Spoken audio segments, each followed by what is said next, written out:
जी student बेटे आपको मैं पिछली वीडियो में आयनिक रेडियाई पढ़ा रही थी, तो वीडियो दरमियान से ही बंद हो गई, तो वो मुझे वहाँ स्टॉप करना पड़ा।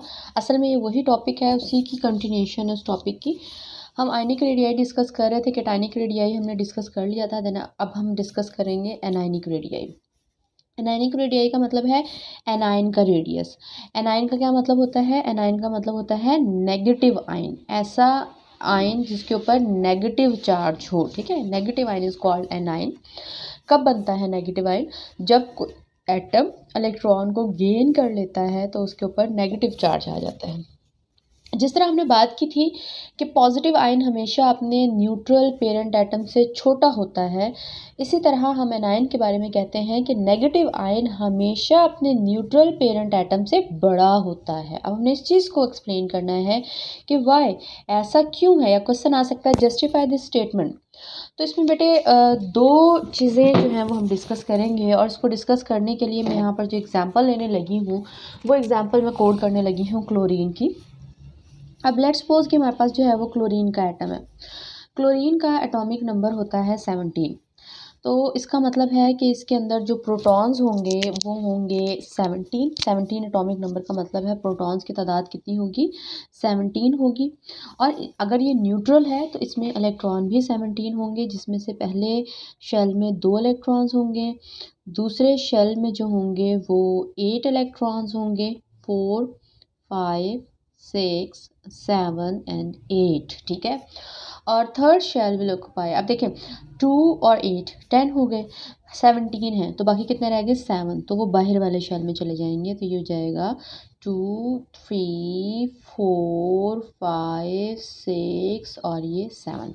अब यहाँ पर गौर करो कि जो हमारे पास क्लोरीन है उसके वैलेंस शेल में 7 इलेक्ट्रॉन्स हैं। सिर्फ एक इलेक्ट्रॉन की डेफिशिएंसी है अपना ऑक्टेट कंप्लीट करने के लिए। तो वो क्या करता है? अपना ऑक्टेट कंप्लीट करने के लिए बाहर से एक इलेक्ट्रॉन को गेन कर लेता है। ठीक है, जैसे वो एक इलेक्ट्रॉन को गेन करता है, प्रोटॉन पे तो कोई फ़र्क नहीं पड़ेगा, वो तो 17 ही है। पहले शेल के इलेक्ट्रॉन भी वैसे ही रहेंगे, दूसरे शेल के इलेक्ट्रॉन भी 8 ही पहले जितने रहेंगे। लेकिन तीसरे शेल में जहाँ पर पहले 7 इलेक्ट्रॉन्स थे, अब वहाँ पर एक और इलेक्ट्रॉन आ जाएगा। ठीक है, तो पहले इसमें 17 प्रोटॉन थे और 17 ही इलेक्ट्रॉन थे, दोनों बराबर थे, तो ये न्यूट्रल था। बट अब इसमें प्लस 17 यानी 17 प्रोटॉन है, लेकिन इलेक्ट्रॉन वो एक और ऐड हो चुका है, तो 18 इलेक्ट्रॉन्स हैं। नेगेटिव चार्ज कितना हो गया? 18। तो ओवरऑल चार्ज कितना आ गया? -1। तो इस पूरे के ऊपर चार्ज कितना आ जाएगा? माइनस। तो इसको हम कहते हैं एनाइन। अब यहाँ पर आप देख रहे हो मैंने ड्रॉ करते हुए भी इसका साइज़ छोटा रखा है और इसका साइज़ क्या किया है? बड़ा किया है। अब बड़ा साइज़ क्यों होता है? इसकी दो वजूहात हैं। पहली वजह है इलेक्ट्रॉन इलेक्ट्रॉन रिपल्जन। अब यहाँ पर जो पहले वैलेंस शेल था उसमें 7 इलेक्ट्रॉन्स थे। इलेक्ट्रॉन्स पर नेगेटिव चार्ज होता है, तो नेगेटिव नेगेटिव को रिपेल कर रहा होता है। अब उसी घेरे के अंदर एक और इलेक्ट्रॉन आ गया, 8वां इलेक्ट्रॉन।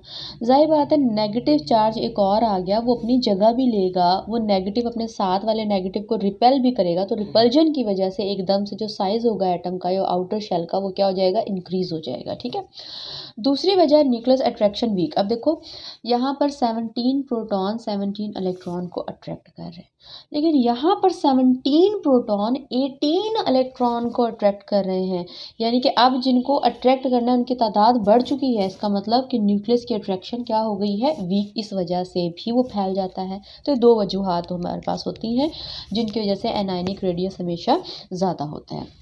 सेम वही बात जैसे हमने यहाँ पर ट्राई पॉजिटिव और डाई पॉजिटिव की थी। यहाँ पर एनाइन जो होते हैं वो भी ऐसे ही हो सकते हैं, -1 भी हो सकता है, -2 भी हो सकता है। जितना नेगेटिव चार्ज जो है वो ज़्यादा होता जाएगा उतना रेडियस भी बढ़ता जाएगा इलेक्ट्रॉन इलेक्ट्रॉन रिपल्जन की वजह से। अगर हम वेरिएशन की बात करें अलॉन्ग द ग्रुप और अलॉन्ग द पीरियड, तो बेटे जो वेरिएशन मैंने आपको एटॉमिक रेडियस की पढ़ाई थी अलॉन्ग द ग्रुप और अलॉन्ग द पीरियड, जो फैक्टर्स और जो रीजंस वहाँ बताई थी, सेम टू सेम सेम इसके अंदर वही है, इसलिए हम दोबारा से डिस्कस नहीं कर रहे। सिर्फ यहाँ पर हम बताएंगे कि क्या ट्रेंड है अलॉन्ग द पीरियड। जैसे एटॉमिक रेडियस डिक्रीज़ होता है, उसी तरह से जो एनायनिक और कैटायनिक रेडियस है वो भी डिक्रीज़ होता है। और अलॉन्ग द ग्रुप जो है वो जिस तरह से एटॉमिक रेडियस इंक्रीज़ होता है, इसी तरह से एनायनिक और कैटायनिक रेडियस भी इंक्रीज़ ही होता है। बस शर्त ये है कि इस ट्रेंड को स्टडी करते हुए हमें आइसो इलेक्ट्रॉनिक आयन लेने होते हैं। यानी अगर आप अलॉन्ग द पीरियड ले रहे हो और वो मोनो पॉजिटिव ले रहे हो तो आपने सारे के सारे मोनो पॉजिटिव लेने। ये ना हो कि एक मोनो पॉजिटिव है, एक डाई पॉजिटिव है, एक ट्राई पॉजिटिव है तो या एनाइन ऐसा हो तो फिर उसमें चेंज आएगा। तो इसलिए आपने आइसो इलेक्ट्रॉनिक लेने हैं, मतलब वो जिनके अंदर जो है वो चार्ज सेम हो। तो ये टॉपिक हमारा जो है वो आयनिक रेडियाई वाला यहाँ पर एंड हो गया। ओके जी बेटे, अल्लाह।